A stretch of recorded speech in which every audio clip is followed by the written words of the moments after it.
आपने जिम जाना स्टार्ट किया है? अभी सब्सक्रिप्शन ली है आपने जिम की 1 साल की? या आप बड़े अच्छे एथलीट हैं, रेगुलर रनिंग कर रहे हैं, लेकिन कहीं पे आपने पढ़ लिया कि भाई इससे तो हेयर लॉस हो जाता है, मेरी भी हेयर थिनिंग हो रही है? तो ये सारा समझने के लिए पूरा वीडियो देखिए। आज स्पेशली मैंने जिम गोयर और एथलीट के लिए हेयर लॉस को कैसे प्रोटेक्ट किया जाए इसी पे वीडियो बनाया।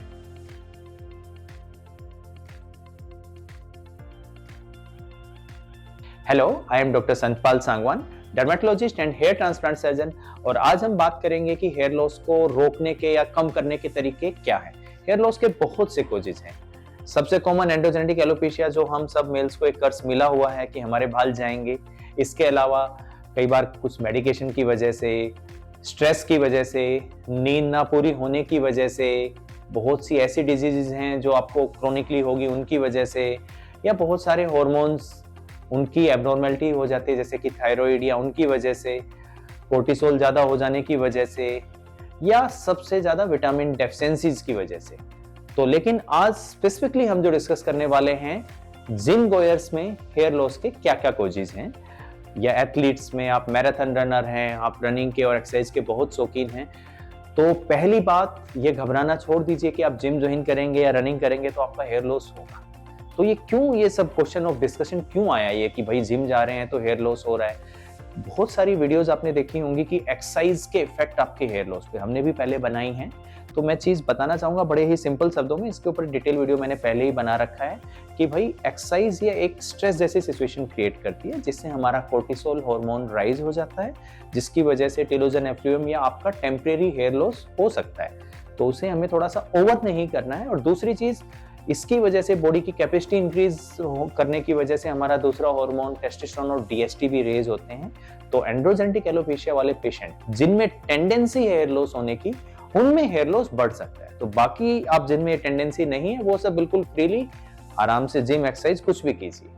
तो अब जिनमें है ये टेंडेंसी और वो भी जिम ज्वाइन करना चाहते हैं तो हमें क्या करना है? तो उसके लिए बहुत सिंपल सी चीजें हैं। सबसे पहला, मैं 5-6 पॉइंट्स आपको बताऊंगा, बस आप वही फॉलो कीजिए। सबसे पहला पॉइंट, डाइट बैलेंस रखनी है, बैलेंस डाइट। अब आप जिम जा रहे हैं या नहीं जा रहे हैं, डाइट बैलेंस तो आपको रखनी ही पड़ेगी। और इसमें सबसे जरूरी पार्ट प्रोटीन। अब खासकर जिम वाले पेशेंट में ये बड़ा जरूरी हो जाता है कि प्रोटीन रिक्वायरमेंट नॉर्मली हमारी 1 ग्राम पर केजी ऑफ बॉडी वेट होती है। जिम में आप जा रहे हैं तो 1.25 से लेके 1.5 तक भी हो सकती है, डिपेंडिंग अपॉन योर मसल आप कितनी बढ़ाना चाहते हैं।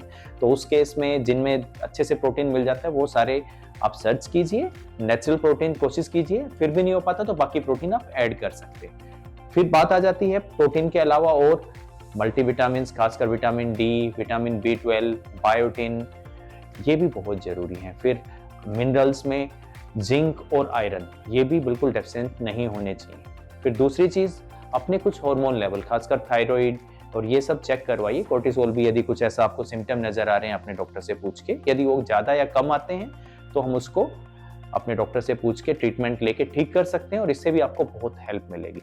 तीसरी चीज, हाइड्रेशन, पानी खूब पीना है। जब भी जिम जा रहे हैं बहुत सारे लोग पानी नहीं पीते हैं अच्छे से, स्वेटिंग होती रहती है, तो डिहाइड्रेशन की स्टेट में अगेन स्ट्रेस वाली सिचुएशन आ जाती है। सबसे पहले बॉडी में आपके बाल कम हो जाएंगे, मसल्स तो जो बनेंगी नहीं बनेंगी वो तो बाद की बात है, तो इसका भी ध्यान रखिए।